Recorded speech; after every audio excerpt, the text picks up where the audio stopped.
imagine freaky girl under the sheets. But you love when things start slowing down. I know you got me, baby. Halo semuanya, adanya saya di sini ingin menjelaskan tentang IP address dan subnetting.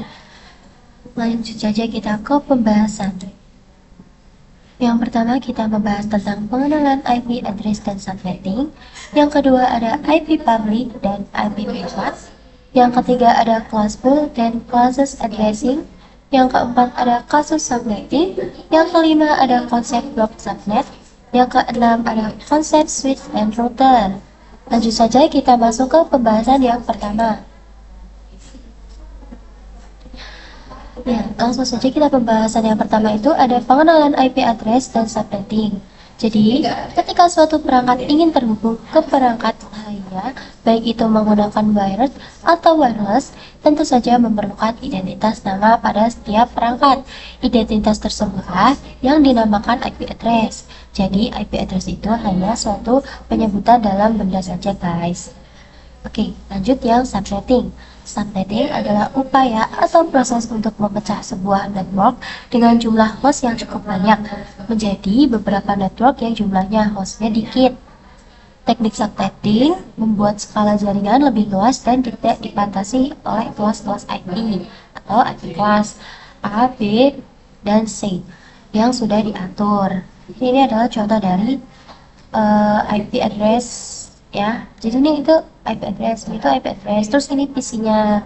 Jadi ini tuh kayak menyangkutkan ke perangkat lainnya gitu. Lanjut ke pembahasan yang kedua, ada IP address public dan private. Yang pertama itu IP public. IP public itu merupakan IP yang digunakan di internet dan bisa diakses dari mana saja. Jadi misal kalian mengakses facebook.com, youtube.com, dan lain sebagainya, maka secara tidak sadar kalian sedang mengakses IP public masing-masing yang dimiliki oleh mereka, atau asalkan device kalian terkoneksi dengan internet. Yang kedua, ini ada alamat IP private, biasanya digunakan di dalam jaringan lokal dan tidak dapat diakses langsung dari internet. Ini adalah bagian penting dari konsep yang dikenal sebagai Network Addressing Translation atau NAT, yang memungkinkan beberapa perangkat dalam jaringan lokal menggunakan satu alamat IP public tunggal untuk berkomunikasi dengan internet. Baik, untuk pengertian dari classful addressing itu kita memiliki alamat IP yang digunakan pada jaringan lokal atau LAN. Classful addressing adalah metode awal pengalokasian alamat IP, di mana alamat IP dibagi ke dalam beberapa kelas berdasarkan prefix default. Setiap kelas memiliki ukuran jaringan yang tetap dan tidak dapat diubah. Classful addressing digunakan pada masa pengembangan internet sebelum pengenalan metode yang lebih efisien. Jadi di sini itu sudah saya jelaskan. Di sini itu ada tabel kelas classful dan classes addressing. Di sini juga ada alamat IP. Di sini juga ada default subnet mask. Di sini juga ada ya. Dan yang kedua itu IP address public. Alamat IP yang dapat diakses secara global di internet, contohnya public DNS Google. 8.8.8.8 dan 8.8.4.4. Ini yang biasa digunakan pada pembuatan IP, guys, atau proses-prosesnya.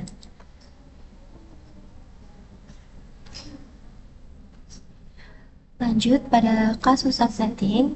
Kasus subnetting itu digunakan untuk melakukan proses subnetting. Anda melakukan beberapa proses seperti yang pertama ada prefix yang sesuai, yang kedua ada subnet mask, yang ketiga ada IP network, yang ketiga ada IP broadcast, yang kelima ada rank IP yang bisa digunakan.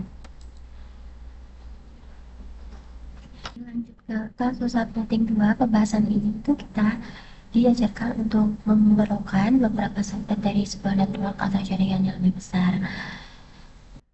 Pada contoh studi kasus di mana jaringan seperti ini itu kita harus mencari subnet-subnetnya terlebih dahulu. Seperti ini, subnet pasnya kan 256 terus dikurang 16, terus ketemunya kan 240. Terus berarti ini tuh dijadikan seperti IP address gitu guys. Jadi ini tuh uh, trafficnya tuh 3 kali. Nah ini tuh traffic 32 dikurang 4, 28 slash ya. Nah ini tuh rumus gitu, rumus dari IP addressnya sendiri. Jadi dua pangkat 4, 2 pangkat 4, terus ketemunya kan 16 dikali 2, nah ketemunya kan 32 trafficnya. Terus total IP itu dijumlah juga.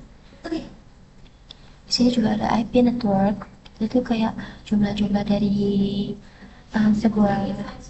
sebuah isinya gitu, isi mikrotik sama switch itu kita di jumlah. Lanjut ke pada pembahasan konsep blok subnet. Pada konsep blok subnet ini juga seperti yang tadi, cuman beda, ada perbedaannya, yaitu kita membedakan dari visinya. Jumlah visi itu dikalikan, tidak hanya seperti itu, tapi itu tetap ada pengkalian di setiap visi, atau ada jeda setiap groove gitu. Nah di sini juga IP networknya juga disebutkan. Nah setiap IP itu nanti bakal berubah gitu IP-nya, nggak cuma tetap, tapi bisa dikalikan atau bahkan bisa berkali-kali lipat. Lanjut ke pembahasan selanjutnya, yaitu IPv4 delivery type. Yang pertama ada unicast atau one-to-one communication, yaitu IP kelas A, B, C. Yang kedua ada multicast atau one-to-many communication. Ini tuh contohnya group, itu IP kelas D. Yang ketiga ada broadcast atau one-to-all communication, itu contohnya itu cara kerja RP. Nah di sini juga sudah saya berikan contohnya dari beberapa yang tadi sudah saya sebutkan. Itu yang pertama ada unicast. Jadi ini tuh kayak hanya satu gitu yang termasuk ke IP class-nya gitu. Jadi nggak semuanya itu kuning guys. Dan lanjut ini ada multicast, ada broadcast. Saja yang dapat saya sampaikan tentang IP address dan subnetting. Kurang lebihnya mohon maaf. Saya akhiri. Terima kasih.